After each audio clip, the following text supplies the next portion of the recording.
पीने के बाद एक आदमी जब सुबह उठा तो उसके सर में तेज दर्द होने लगा। वो अपनी साइड में देखकर डर गया कि एक मरा हुआ चूहा बिल्कुल उसके बगल में पड़ा था। जल्द ही उसे एहसास हुआ कि वो एक तिजोरी जैसे कमरे में कैद है, जिसमें एक लोहे का दरवाजा और एक अलमारी है। बहुत सारी मक्खियाँ उसके आसपास भिनभिना रही थी। उनमें से कुछ मरे हुए चूहे से अपना पेट भरने में बिजी थी। इसके बाद उस आदमी ने घड़ी में देखा कि सुबह के 9 बज रहे थे। उसने वो लोहे का दरवाजा खोलने की बहुत कोशिश की, लेकिन कोई फायदा नहीं हुआ। उसने दरवाजा पीट पीट कर चिल्लाना शुरू कर दिया, लेकिन बाहर से कोई जवाब नहीं आया। उसे कोई अंदाजा नहीं था कि वो इस कमरे में कब और कैसे पहुंचा। थोड़ी देर बाद उसे पेशाब का प्रेशर बनने लगा और अब उसे बहुत जोर से वॉशरूम जाना था। पहले तो उसे लगा कि उसके साथ किसी ने मजाक किया है। उसे लग रहा था कि ये काम फ्लेचर नाम के एक आदमी का है जो उसके साथ काम करता था। वो मजाक में कहने लगा कि बाहर आते ही उसे नौकरी से निकाल देगा, लेकिन थोड़ा वक्त बीत जाने के बाद उसे एहसास हुआ कि बाहर किसी के होने का नामो निशान ही नहीं था।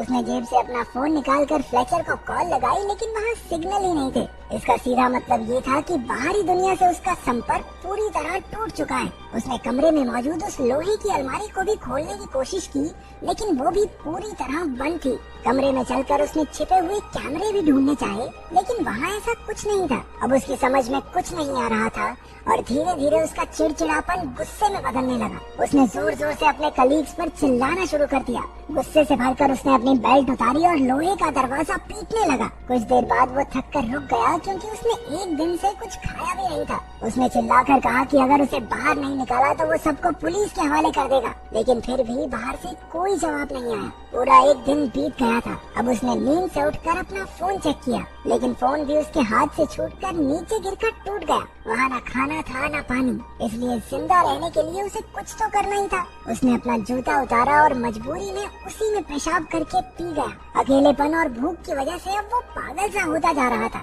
अचानक उसे ऊपर लगी ट्यूबलाइट में एक चाबी दिखाई दी। उसने तुरंत लाइट तोड़कर चाबी बाहर निकाली। उस चाबी की मदद से वो लोहे की अलमारी खुल गई, जिसके अंदर उसे प्योर ऑक्सीजन के 2 कैंस और छेनी हथौड़ी जैसे कुछ औजार मिले। उसने औजारों की मदद से वो लोहे का दरवाजा तोड़ने की कोशिश की, लेकिन दरवाजे पर एक खरोंच तक नहीं आई। वो वेल्डिंग मशीन के जरिए दरवाजे को जलाने लगा, लेकिन उसे उसका इस्तेमाल नहीं करना आता था। वेल्डिंग गन की आग देखकर उसे एक आइडिया आया। उसने आग का इस्तेमाल करके फायर अलार्म को ट्रिगर करने का प्लान बनाया, जिससे उसे थोड़ा पानी नसीब हो जाए, लेकिन बदकिस्मती से वो अलार्म नकली निकला। इसके बाद उसने छेनी हथौड़ी से दरवाजे का ताला तोड़ने का प्लान बनाया, लेकिन वो दरवाजा इतना मजबूत था कि उसे तो दया तक न तोड़ पाए। भूख और प्यास से बेहद परेशान होकर वो डिप्रेशन में जाने लगा। उसने अपना गुस्सा निकालने के लिए अलमारी को जोर जोर से पीटना शुरू कर दिया, लेकिन कुछ देर बाद वो फिर से शांत होकर बैठ गया। तभी उसे दीवार में एक छेद दिखाई दिया। वो तुरंत छेनी हथौड़ी लेकर उसे तोड़ने लगा। वो वहाँ सुरंग बनाकर बाहर निकलने की फिराक में था। धीरे धीरे कमरे में ऑक्सीजन का स्तर कम हो रहा था, इसलिए उसने प्योर ऑक्सीजन ले ली, लेकिन फिर उसके शरीर में ऑक्सीजन की मात्रा बढ़ जाने से उसे चक्कर आने लगे। उसने ऑक्सीजन कैन बंद किया और उसकी नजर उस मरे हुए चूहे पर लगे कुछ कीड़ों पर पड़ी। अब जिंदा रहने के लिए उसे बेयर ग्रिल्स बन के वो कीड़े मकोड़े भी खाने पड़े। पेट पूजा के बाद उसने सुरंग बनाने का काम जारी रखा। काफी मेहनत के बाद उसने वो छेद बड़ा कर दिया और उसे दीवार के अंदर मौजूद लोहे के सरिये दिखाई देने लगे। उसने वेल्डिंग गन की मदद से वो सरिये काटे और दीवार को तोड़ना जारी रखा। कुछ ही देर में वहाँ से रोशनी आने लगी, जिसे देखकर वो खुशी से झूम उठा। अब छेद इतना बड़ा हो चुका था कि वो उससे बाहर निकल जाए, लेकिन जैसे ही वो उस दीवार के उस पार गया, उसके पैरों तले जमीन खिसक गई। वो बाहर की दुनिया में नहीं बल्कि वैसे ही एक और कमरे में आ चुका था। उसकी सारी मेहनत बर्बाद हो गई थी। वो निराश होकर पागलों की तरह लोहे का दरवाजा पीटने लगा। थोड़ी देर बाद शांत होकर उसने इधर उधर नजर दौड़ाई। कमरे के एक कोने में एक लाल रंग का ताबूत रखा था। उसने ध्यान से ताबूत का ढक्कन हटाया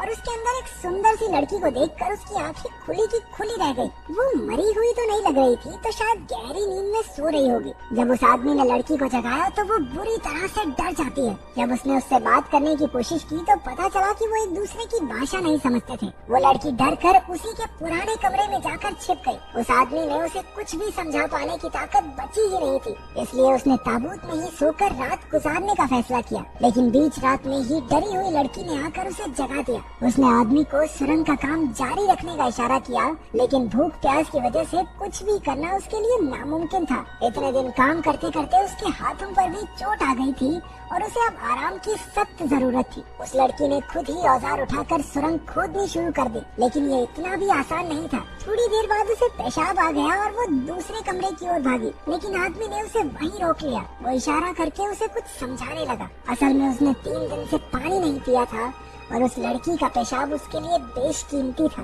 थोड़ा हिचकिचाते हुए लड़की ने उसकी बात मानकर उसके जूते में पेशाब कर ही दिया। अपनी जान बचाने के लिए उसे ये वाहियात काम भी करना ही पड़ा। हालांकि वो लड़की उसकी भाषा नहीं समझती थी, लेकिन आदमी को देखकर वो ये समझ चुकी थी कि यहाँ जिंदा रहने के लिए क्या करना होगा। फिर आदमी उसे कीड़े खाने भी सिखाने लगा, लेकिन वो कीड़े खाने से साफ मना कर देती है। इसके बाद आदमी उस कमरे की दीवार पर छेद करने के काम में लग गया, लेकिन काफी वक्त लगे रहने के बाद भी वो छोटा सा ही छेद कर पाया। इसे देखकर वो लड़की निराश होकर रोने लगी। ये दीवार टूटती क्यों नहीं है? टूटेगी कैसे? अंबुजा सीमेंट से जो बनी है। आदमी ने एक गाना गाकर उसे शांत किया और वो भी उसके साथ गाने लगी, लेकिन तभी गलती से उस आदमी के हाथ पर हथौड़ा लग गया। लड़की ने तुरंत अपने सर का कपड़ा निकालकर उसके जख्म पर लगाया। देखते ही देखते उनमें दोस्ती हो गई और दोनों इकट्ठे खोदने का काम करने लगे। अचानक लोहे के दरवाजे का ताला अपने आप खुलने लगा। दोनों भागकर उसकी ओर गए, लेकिन ताला फिर से पहली वाली जगह पर आ गया। काफी देर ट्राई करने के बाद उन्हें समझ आ गया कि जब तक वो दरवाजे से पीठ करके रखेंगे तब तक ताला खुलता रहेगा। धीरे धीरे वो पीठ करके दरवाजे के करीब पहुँचे।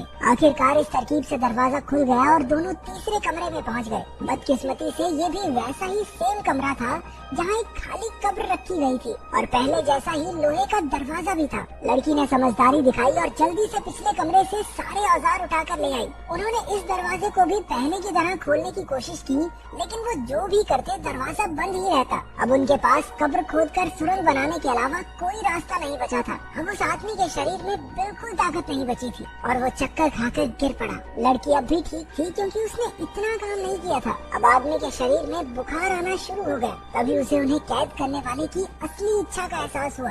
आदमी को लगा कि उन्हें कैद करने वाला उन दोनों को एक दूसरे का कत्ल करते हुए देखना चाहता है, इसलिए बाहर निकलने के लिए उनमें से एक को मरना होगा। कमरे में रखी कब्र ही उनमें से एक की मंजिल है। सारी मुसीबत खत्म करने के लिए आदमी ने लड़की का खून करने के बारे में सोचा, लेकिन वो ऐसा कर नहीं पाया। अब उसकी जिंदा रहने की सारी उम्मीद और इच्छा खत्म हो चुकी थी, इसलिए उसने खुद को ही कब्र में लेटा लिया और मौत का इंतजार करने लगा। लड़की ने उसे थप्पड़ और घूंसे मारकर जगाए रखने की कोशिश की, हालांकि आदमी में कोई हलचल नहीं हुई। उसने आदमी को कब्र से बाहर निकाला और उसे जमीन पर लेटाकर सुलाने लगी। अब वो भी सबसे तंग आ गई थी, इसलिए वो दरवाजे पर जाकर चिल्लाने लगती है, लेकिन बाहर से चूं तक की आवाज नहीं आई। अब उसे भी कोई रास्ता नहीं दिख रहा था। आखिरकार उसने अपने आंसुओं से आदमी की प्यास बुझाई। अगर वो मर गया तो वो भी ज्यादा देर तक बच नहीं पाएगी। कुछ देर बाद उसने अपने कपड़े उतारने शुरू कर दिए। बेहोशी की हालत में भी आदमी को समझ आ गया कि वो क्या कर रही है। लड़की के छूने से वो भी हल्का हल्का जागता रहा। जैसे तैसे लड़की ने पूरी रात उसे जगाए रखा। कुछ देर बाद दोनों थक कर जमीन पर सो गए।